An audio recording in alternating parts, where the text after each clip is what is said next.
What's up, peeps? Julian Williams here at the distance. Got a video for you guys. It's been a while. It's been a while. I haven't been here since the How Good Is Hank Lundy video, which had taken place, I want to say, a month ago. Pretty much over the last month, I've been extremely busy. I've been extremely tired. As you can tell, with the look on my face, I'm just extremely tired and exhausted. And this new job is very stressful and very highly demanding, and pretty much it's taking up a lot of my time. And now I just decided to come back because now I hit I plateaued a little bit with being tired and finding a good time, valuable time to make a video. So I'm back now. I'm going to be making a lot of videos. Unfortunately, after fight videos are not going to be directly after the fight anymore, due to the fact that my schedule is from Tuesday to Saturday. I work Saturdays and I work from like 1, 2 o'clock to like 10:30. So pretty much I'll still be making videos on a regular basis. I'm going back to making the videos on a regular basis now. But just over the last month, man, I've been watching these fights. One fight I'll admit that I did not watch was Rios versus Richard Abreu. I'll admit I didn't watch that fight.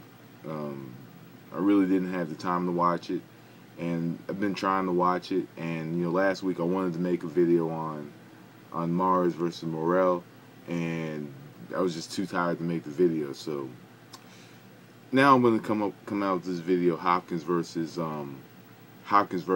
Chad Dawson, the rematch. But before I get into the video, I got myself like a brand new boxing collection to add into my collection of fighters. All in this box here. There's all kinds of DVDs. I got James Toney. I got Tommy Hearns. I gotta look deep into the box.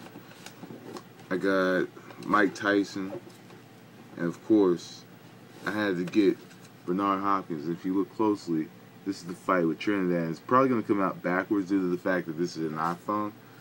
So, I got quite a few fight DVDs, probably about over 150 matches, so I could look at in my spare time instead of going on YouTube.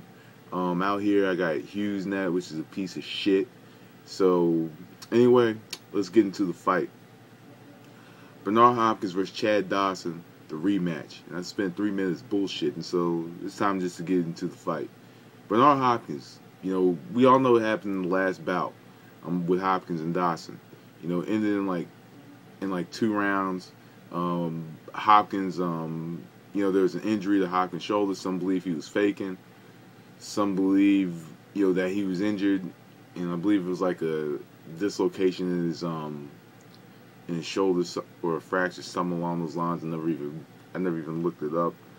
But overall, we all know Hopkins is 47 years old, and we know how good he is. He has good footwork. He's a good counter puncher. Has a very good right hand. Very developed. Very developed and and has very good technique. He's pretty much really good with. He's good with infighting. He's good fighting on the outside. And if you look at his feet, his footwork changes from fight to fight, and he can adjust himself for just about any kind of style, because he's faced just about every style. There is the face. He's faced the in fighters. He's faced the outside fights. He's faced fighters with fast, quick hands, and and Chad Dawson is something that Hopkins has seen before. In this fight, there's a lot of things that Bernard Hopkins can do, but one thing he has to do early is he has to throw his right hand early. He has to get close to Dawson early. If you look at a lot of Hopkins fights, look at how his front foot, when he's on that front foot, look at how that front foot is positioned. Against Felix Trinidad, and I'll use that as an example. Against Felix Trinidad, that foot was kind of angled a little bit. Against Joe Calzaghe, the foot was straight, straight, and because Calzaghe's a southpaw, and being that he's a southpaw, he's he wants to get that lead foot inside, on the outside of his lead foot. So he always tried to keep that foot outside of outside of Calzaghe's foot. Now he got away with that against Winky Wright because Winky Wright will stand in front of you and just blocking the shell. But just in a lot of his fights, his front foot is positioned differently. And of course, in this fight against Dawson, his foot's going to be on. He's going to keep his lead foot on the outside. Hopkins has only lost to one southpaw, and that's Joe Calzaghe, and that was a split decision fight, and it was very close. Some believe Hopkins won, some believe Calzaghe won. I believe Hopkins won the fight, but just overall, Hopkins. The one thing to look at is to definitely look at in this fight is Hopkins' lead foot. It's going to be on the outside, of course. That lead foot's going to be on the outside, and also Hopkins is going to be trying to look to throw the right hand. Definitely throw the right hand, being that Chad Dawson is a southpaw, and he can be hit with the right hand.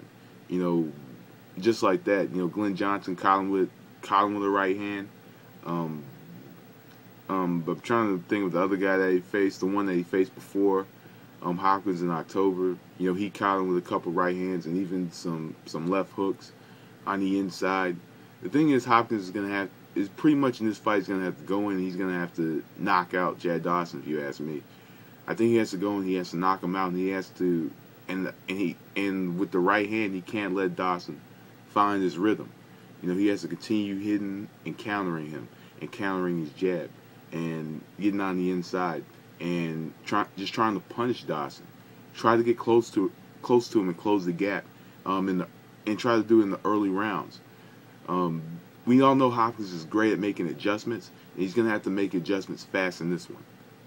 So, on the other hand, for Chad Dawson to win, Chad Dawson is going to have to keep this a fast-paced fight. He has to keep Hopkins at the end of his jab. He has to throw numerous jabs.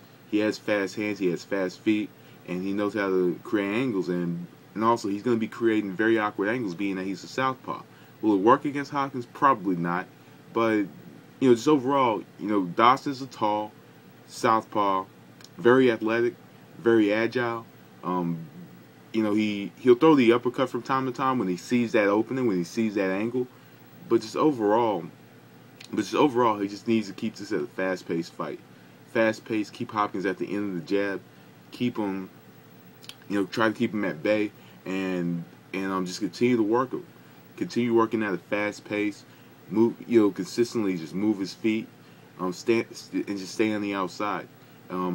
Work Hopkins in spurts, and I think he could very well win the fight if he works him in spurts. He keeps it at a fast pace, and he dictates the pace. He gets his rhythm, and he has to go out and he has to get his rhythm early. And I think that's just going to be the way that Chad Dawson wins the fight. So who I think is going to win this fight? I'm going to go with Chad Dawson winning this fight. I think Dawson's going to come out, and I think he's going to fight at a fast pace. I think he's focused on this fight, and I think he's very focused on winning and getting that WBC championship back. We all know he lost the belt against Jean Pascal on August 18 of 2010. And I think Chad Dawson, and as good as Hopkins is, as great as he is, I just think that at 47 years old, we know he does stay in very good shape. And although he stays in great shape, I just think that that Dawson is going to come out and he's going to fight this one at a fast pace, and get some rounds in very, very early. And not only will he get early rounds, but I just think that it's going to be a close fight, and I think Dawson will get the split decision in this one. So anyway, peeps, I'll be back tonight. But that was the distance, and thanks for watching. Peace.